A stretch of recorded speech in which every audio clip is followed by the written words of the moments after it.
I've never shared this on YouTube before, but I'm a high school history teacher. One of my favorite things about the Call of Duty series is that the older games tried to integrate real historical events throughout the campaigns. I haven't played any new Call of Duty games since 2011, but the historical setting of the upcoming Black Ops 6 at the end of the Cold War has piqued my interest. I figured now would be a great time to dive back into the Black Ops series with a focus on history as we get hyped for the new game. We'll start with World at War, then play Black Ops 1 and Cold War. Without further ado, let's get right into this. Right off the bat, I'd like to say that World at War is one of my favorite first-person shooter campaigns, period. Since this game focuses on the Russian and American perspectives, the opening cutscene features the events most relevant to the Pacific theater and the Eastern Front of the European theater of the war. The first shot shows Germany rapidly conquering Europe. Based on the map, it looks like it's around 1942. Then we fly around the world to see Japan conquering the northeastern part of China known as Manchuria.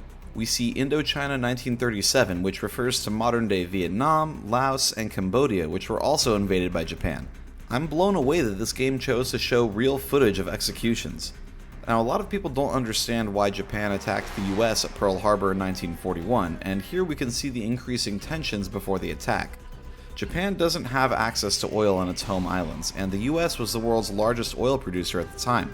So when the US stopped selling oil to Japan, that was a massive hit to their economy and wartime production capabilities. The game frames this as the main reason for the attack on Pearl Harbor, and it was definitely a major contributing factor. But another big reason for the attack was to knock out the US Pacific Fleet, because Japan didn't just attack the US on that day. They attacked countries all over Southeast Asia and Oceania, and Pearl Harbor was meant to temporarily incapacitate the US while they took territory, and it worked. After declaring war on Japan, the US government did begin wartime production on a massive scale, but it still took several months before the US was ready to take the fight to the Japanese. For our first mission, we jump into the boots of Private Miller, a Marine who was captured while on a recon mission on Makin Atoll. We're rescued from captivity by Sergeant Sullivan and Corporal Roebuck, and the game begins. This raid on Makin Atoll really happened. In real life, the objectives were to destroy Japanese installations, take prisoners, and most importantly, draw Japanese forces away from the assault at Guadalcanal, which was the first major land battle between the US and Imperial Japan. We don't get to play through the Battle of Guadalcanal in this game, but if you're curious, go check out the HBO miniseries The Pacific. The first couple episodes take place there. Moving into the woods, we get our first ambush. This poor guy goes to look up at this shrine and gets strung up in the air before grenades explode. Japanese soldiers pop up out of the grass and do a banzai charge. Banzai charges were common early in World War II and were effective against Chinese troops in the late 30s, but as the war dragged on, the US developed countermeasures like using machine guns to tear these attacks apart. Whole Japanese units were annihilated by combined machine gun fire and artillery, and by the end of World War II, banzai charges were just used as a last resort by the Japanese. In the next clearing, we come across a large group of dead Japanese soldiers, but when a flare lights up the area, they get up and charge us again. We set up some bombs to blow up a bunker filled with ammunition, and after the bunker's blown, we run down to the beach and make our escape. In the next cutscene, we flash forward 2 years, and we see some very important events in the Pacific Theater. The Battle of Midway took place about 2 months before the mission we just played, and that battle resulted in the destruction of a large portion of Japan's navy. They never recovered from this loss, and you can argue that the Battle of Midway was the turning point in the Pacific War. We briefly see Operation Watchtower, which was the Battle of Guadalcanal that I mentioned earlier, and Operation Cherry Blossom, another campaign to seize islands from the Japanese. Rather than attack all of the islands held by the Japanese, the Allies will selectively island hop. Troops will bypass the enemy's heavily defended islands and instead target those with weaker defenses. And with each new island, the Allies will construct airfields to support the next battle. Now we're in September of 1944 at the Battle of Peleliu, which is also depicted in the HBO series The Pacific. During the intro, Roebuck refers to us as the Old Breed. This is a reference to the war memoir With the Old Breed by Eugene Sledge, which inspired several episodes of The Pacific too. We start an amphibious landing craft as Sergeant Sullivan says, "We'll get through this in 3 days." It's especially haunting when you know that this battle lasted for over 2 months. As we move up in this chaotic landing, we get to call in rocket strikes via the radio. It's incredibly impressive when you think that the guys who did this in real life had to do the math to give the artillery and air support the correct coordinates. This is why math is important, people. As we progress inland, we encounter more bunkers that I obliterate with rocket fire. As I climb through this bunker, I see this Japanese soldier committing harakiri. This ritual form of ending one's life through disembowelment was a last resort by some Japanese officers and soldiers rather than face the humiliation of capture. At the end of the mission, Sergeant Sullivan takes a sword through the abdomen, so Roebuck gets promoted to sergeant. He'll be leading us now. The next mission, Hard Landing, takes place still at Peleliu. In real life, securing the airfield on the island was the main objective of the whole battle, and that's our goal in this mission. We start by creeping through a jungle where another buddy gets taken out by a booby trap, followed by another ambush. This really highlights the difficulties of combat in such difficult terrain, which of course the US military will struggle with again during the Vietnam War. Further on, we see men with flamethrowers torching some Japanese bunkers. Our man gets taken down, so I grab the flamethrower to finish the job. In real life, flamethrowers were first invented by the Germans during World War I, but their range was limited and they just used oil. In World War II, the US upgraded the flamethrowers to shoot napalm, which is a jelly-like substance that can travel much further than the old ones. Flamethrowers were commonly used throughout the end of World War II, as well as in Korea and Vietnam, mostly for flushing out enemy soldiers from fortified positions. Back to the game, we can see the main assault taking place in the airfield as we flank from the side. Reaching the center of the field, I use bazookas to take out some Japanese tanks. After finally capturing the airfield, I repel a counterattack and the mission ends in victory. The next cutscene switches perspective from the US to the Soviet Union. We take the role of Private Petrenko, who fights in the Battle of Stalingrad. The war on the Eastern Front of World War II was one of the most brutal places to be in all of human history. We Westerners like to glorify our role in defeating Germany from the West, but in reality, the Soviet Union defeated way more Germans than we did, at a much greater cost. The USSR had signed a non-aggression pact with Germany back in 1939, prior to the invasion of Poland, but the pact wasn't just about not attacking each other. The Soviets supplied the Germans with raw materials needed to fuel their war machine. This arrangement led to the Germans conquering most of Europe relatively easily without having to worry about their eastern flank. But the Germans became overconfident. On June 22, 1941, the Germans began Operation Barbarossa and invaded the Soviet Union, carving a murderous path through the steppes and even nearing Moscow. Along the way, German death squads executed civilians in staggering numbers as they tried to accomplish their goal of racial domination. The people of the USSR were understandably furious, and the racial hatred between these two groups led to some of the bloodiest battles in all of human history. Stalingrad was the farthest east that the Germans ever made it, and it was the turning point of the war in Europe. The Germans initially captured Stalingrad, but were eventually surrounded by the Red Army and destroyed. We begin the mission Vendetta during the occupation of Stalingrad, lying in a fountain surrounded by the dead and dying while Germans execute survivors. Crawling through the pools of blood, we encounter the only other survivor of this massacre, Sergeant Reznov, a sniper with one goal in his mind: revenge. To say that the music here is haunting would be a massive understatement. It sends chills to my core as we bear witness to the horrors of the 20th century. I wait for planes to fly overhead before taking out some nearby soldiers with a scoped Mosin Nagant, which was the standard rifle of the Red Army in World War II. Moving into this building, Reznov reminisces of the days before the war. We vow to one day take the fight to their land, their people, their blood. Eventually, we're spotted. Germans use flamethrowers to burn the building down, but we narrowly escape. Meeting up with some of our comrades, we provide cover by sniping Germans in the street. Shooting the flamethrower packs makes them explode, which would only maybe work in real life if you used incendiary rounds to ignite the fuel. Otherwise, these shots would just cause the fuel to slowly leak out, but that's not as cool, so I'll give the game some artistic license and say that we're using incendiary rounds. When we find our target, General Amsel, our comrades charge to their deaths while Reznov says, "There's nothing we can do for our comrades. Their sacrifice will not go unavenged." More soldiers from the USSR died than in any other warring country in World War II. Seizing the opportunity, I take out General Amsel and narrowly escape death once again. Our next mission as Private Petrenko takes place 3 years later, but first we get another cutscene giving context for the war on the Eastern Front of Europe. During Operation Barbarossa, we see several huge battles quickly pass, including Kiev, Smolensk, and Leningrad. Leningrad in particular was horrific for the civilian population, as the Germans surrounded the city and laid siege for over 2 years. Thousands starved to death, and the rest were only saved because a nearby lake froze over, which allowed Soviet supply trucks to drive over the ice and bring food to the city. At the Battle of Moscow, the Soviets held the line against the Germans, but paid the price of over 1 million deaths in exchange for the Germans' 400,000. Fast forward 3 years past the Battle of Stalingrad in 1942 and the Battle of Kursk in 1943, which was the largest tank battle in history, by the way. Their land, their blood begins in a house. We've been captured by German soldiers and are about to be executed, but were rescued just in time by Sergeant Reznov and Private Chernov. Reznov chastises Chernov for not shooting the dying Germans, and we're given the option to leave them or execute them ourselves. Moving outside, we participate in the scorched earth strategy of burning the enemy's wheat fields by throwing Molotov cocktails. The Germans had done this to the Soviets during Operation Barbarossa, and now the tables have turned. At this fork in the road, I get to choose left or right, and I take the left path. I push through the burning fields, tearing the Germans apart with the Mosin Nagant, as Reznov encourages us to leave no survivors. Grabbing an abandoned Panzerschreck, I blast these tanks apart. Then I take a short ride on a T-34 tank to this camp where we lay waste until none are left alive.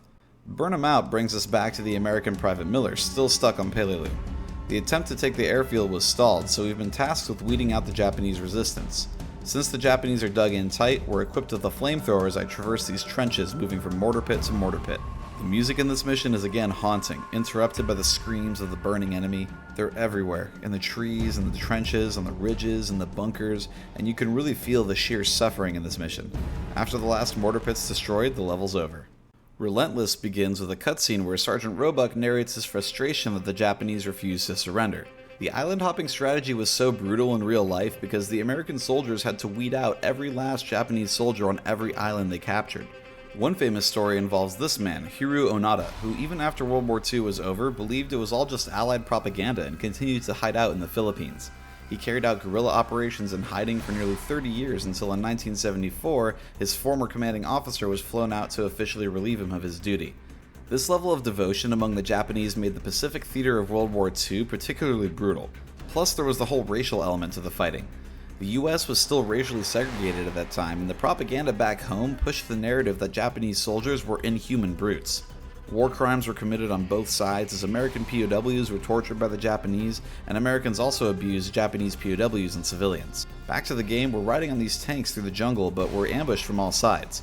After fighting our way through the ambush, we continue through the jungle into the tunnels that the Japanese had been hiding in. Tunnels like this were common on the fortified islands held by the Japanese, and the US will combat similar strategies 20 years later in Vietnam. After the caves are cleared, the mission's over. Blood and Iron brings us back to Private Petrenko and the Red Army as they get closer and closer to Berlin. This level's really cool because you get to drive a T-34 tank equipped with the main cannon but also a flamethrower. This kind of equipment really existed, as if normal tanks weren't scary enough. The music is incredibly epic, a chorus sings our praises as we blast through the lines of panzer tanks. I like how this mission breaks up the repetitive gameplay by letting us have total control over the tank. It's nice to have a break. At the end of the mission, we climb aboard a train bound for Berlin. Sergeant Reznov recounts the tale of our survival at Stalingrad and reiterates the Germans will reap what they have sown when the Red Army makes it to Berlin. The next mission, Ring of Steel, refers to the encirclement of Berlin by the Red Army in April of 1945. On June 6, 1944, the Western Allies under command of the US General Dwight D. Eisenhower launched Operation Overlord, which is more commonly known as D-Day. After successfully establishing 5 beachheads in Normandy, France, the Western Allies slowly pushed through France and across the Rhine River into Germany. The Soviets had been pushing the Germans back since 1943, and now by April of 45, the Germans had been pushed back on all fronts. The Western Allies hoped to meet the Soviets in Berlin, but stiff resistance by the Germans, including the famous Battle of the Bulge, slowed down the Western Allies, meaning that the Soviets got to Berlin first. This would have huge consequences after the war, but for now, the German military was given an order from the highest office: fight until the very end. After a week of riding the train from Silo, we arrive in Pankow, on the outskirts of Berlin. The Commissar, which is a political attaché from the Communist Party whose job is to inspire the troops, proclaims that on the Führer's birthday, a barrage of Katyusha rockets will tear Berlin apart. Except, according to the mission intro, this takes place on April 23rd. His birthday would have been 3 days prior on the 20th. Allied bombing raids have reduced the city to rubble, and we fight on the war-torn streets one building at a time. Here I see some German soldiers surrendering to the Soviets, and they're immediately executed. The hatred of Germans by the Russians led to some horrific war crimes, which we'll see more of soon. Moving through this bombed-out mental asylum, I use the Germans' own weapons against them, pushing them ever back to certain death as the music swells with the heart-pounding crescendo. The Commissar announces to the Germans that their fate is sealed and the mission ends. Eviction begins with a cutscene where we see that all German men have been ordered to defend Berlin until the end. Reznov's words send chills down my spine. This is perhaps the most haunting mission in the game. Right away, we see a German soldier on his knees begging for his life, but the Red Army soldier callously yells, "You do not deserve mercy. What mercy did you show our people?" and executes him. Private Chernov says, "This is not war, this is murder." But Reznov assures us that this is how the war must end. The Red Army was consumed by bloodlust, and in their quest for revenge, the German people suffered immensely. Fighting our way through the smoky ruins, we return to the streets. The rain, the gray color palette, the dialogue of our comrades, and the tone of this mission all work together to portray the bleakness of the situation. Here we come across a group of German soldiers again pleading for their lives. We're offered a choice: finish them quickly with bullets or slowly with a Molotov cocktail. Katyusha rockets come raining in and we take cover in the metro. After a brief gunfight, a tidal wave of water rushes in, knocking us unconscious, and the mission ends. Back to the Pacific, we play as Petty Officer Locke, a member of the Black Cats. This group of pilots in the US Navy really existed. They executed attacks on Japanese Navy vessels and conducted daring rescue missions of American sailors using their amphibious landing capabilities to save them from drowning. This mission begins with us destroying merchant ships on their way to supply the Japanese on Okinawa. The merchant ships are guarded by PT boats, so we sink a bunch of them. After a few minutes of firing on them, the merchant ships finally sink, but our mission isn't done yet. A US Navy fleet en route to Okinawa is under attack, and it's our job to save them. After blasting through a group of Japanese Zero fighters, we land our plane in the water to rescue survivors. I fire on the surrounding PT boats and Zeros while pulling survivors into the plane. The Zeros start doing kamikaze runs into the Navy ships. After a few minutes of chaos, we take off again into the Black Night. Back in the perspective of Private Miller, we begin the mission Blowtorch and Corkscrew on Okinawa. This was the last major island before reaching the Japanese home island, so capturing it was vital to the eventual invasion of Japan itself. It was the bloodiest battle of the Pacific Theater, lasting over 2 months and costing the lives of over 140,000 soldiers and 100,000 civilians. The Japanese knew that this was their final line of defense before the home islands, and so they fought tooth and nail to hold Okinawa. On top of the vicious fighting, the weather was particularly nasty in the summer of 1945. It was the rainy season, and mud consumed everything. In With the Old Breed, Eugene Sledge described mud pits that soldiers fell into but never escaped, their rotting corpses eventually being exposed by the rain. Supplies couldn't reach the soldiers because of all the mud, so fighting slowed down to a crawl. We begin the mission in the miserable rain as Japanese soldiers ambush us from the tall grass, but I use the flamethrower to get rid of the grass and weed them out. We use satchel charges to blow up some Japanese bunkers as we move through this depressing, wet, gray landscape. I move through another bunker, lighting up these poor guys as I move, and after re-emerging, we tend to the wounded as Private Polonsky complains to Roebuck that we're being sent on yet another mission. Breaking Point begins with a cutscene where Sergeant Roebuck, with his own morale faltering, recounts the suffering of his men on this journey across the Pacific. Only one more objective stands in our way before we can be rotated out and sent home: Shuri Castle. The castle had been shelled by the US Navy for 3 days prior to this attack, so at first it looks like an abandoned, smoldering ruin. But a sniper takes out one of our guys and everything kicks off. Mortars begin landing among us, so we take cover, using the Japanese tunnels to infiltrate the castle. After fighting for a while through the ruined courtyards of the castle, we make our way inside. Pushing through the building and tunnels, we re-emerge to find some Japanese soldiers surrendering, but it's a trap. In the heat of the moment, I have to choose to save either Sergeant Roebuck or Private Polonsky. I decided to save Sergeant Roebuck. There's no time to grieve for Polonsky though. As smoke fills the courtyard, we get assaulted by wave after wave of Japanese troops. I use the radio to call in artillery and we finally hold them off. Sergeant Roebuck repeats his speech from the beginning of the mission, hands me Polonsky's dog tags, and we finally get to go home. 1 month prior to the events depicted in the previous 2 missions, the Red Army was finishing its attack on Berlin. Returning to Private Petrenko, Heart of the Reich's opening cutscene shows off some real footage of the assault on Berlin as Sergeant Reznov vows that our vengeance will be complete. We survived the flooding of the metro, but apparently we were out cold for 6 days because the previous mission took place on April 24th and now it's April 30th. Weird timeline stuff aside, Reznov chastises Private Chernov again for writing in his journal. He hands Chernov the flag of the Soviet Union as we prepare to move through Berlin towards the Reichstag, which is the German parliament building. We charge through the courtyard of the Reichstag as the Germans defend it to the bitter end. Many Red Army soldiers fall as we charge, but we press on, destroying the 4 flak guns as we move. When we finally reach the stairs of the Reichstag, Chernov is killed. Reznov grabs his diary and the mission ends as we run inside. The final mission of World at War, Downfall, begins with a reflection from Reznov on how far we've come. Then we hear Chernov's final diary entry. What's cool is that it changes depending on the choices you made throughout the Soviet campaign, but I got the neutral ending, in which Chernov describes how we sometimes showed mercy, but other times exacted vengeance on the Germans. Reznov gives another rousing speech, and the Commissar states that the SS guards protecting this building will fight to the last. The music is super creepy, foreshadowing the consequences of the Red Army's capture of Berlin. I fight through the main entrance hall, through the beautifully adorned hallways, and into the main parliament room. Seeing the swastika emblazoned eagle across the room sent chills down my spine, as I recalled the clips of Hitler speaking in this very room. Sound clips of Hitler's speeches can be heard in this room, which adds a whole other level to the creepy factor. After fighting through wave after wave of soldiers, I make it to the roof. The flag bearer falls and I pick it up, moving ahead to plant the flag of the Soviet Union atop the Reichstag. At the last moment, a German soldier shoots me with his Luger, but Reznov jumps down and finishes him with a machete. He helps me up and I plant the flag, recreating this iconic image. The final cutscene plays the real audio of a speech by President Harry Truman on May 8, 1945, in which Truman states that the Germans have officially been defeated, but now the Japanese must also fall. At the time of this speech, the Battle of Okinawa was still raging on, and the US military was slowly preparing for the inevitably bloody invasion of the Japanese main islands. The ferocity and willpower of the Japanese army throughout the Pacific campaign, and especially at places like Peleliu and Okinawa, meant that an invasion of the home islands would be disastrous for everyone. On July 16, 1945, the first successful atomic bomb test was conducted in Los Alamos, New Mexico.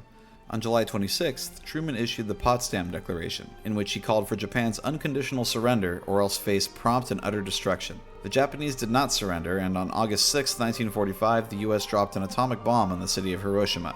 This was followed by another bomb dropped on August 9th on the city of Nagasaki. The real footage in this final cutscene shows the Enola Gay, the plane which dropped the bomb in Hiroshima.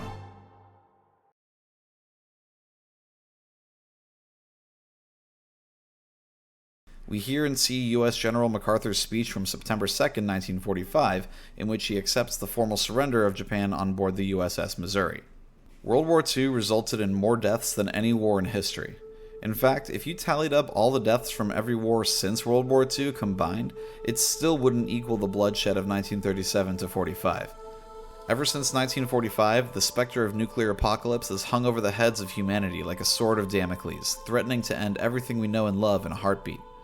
While Call of Duty World at War is certainly not historically accurate and should absolutely not be taken seriously as a documentary, it does a great job of portraying the horror of World War II. No piece of media will ever be able to actually capture the reality of just how bad it was. Let's take a moment to be thankful for the people who gave their lives so that we could live in a better world. As we approach the release date of Black Ops 6, I'm working on a couple videos similar to this one for Black Ops 1 and Black Ops Cold War. So if you enjoyed this video and would like to see more, make sure to subscribe to the channel. Thank you so much for watching, don't take your life for granted, and I'll see you in the next video. Peace out for now.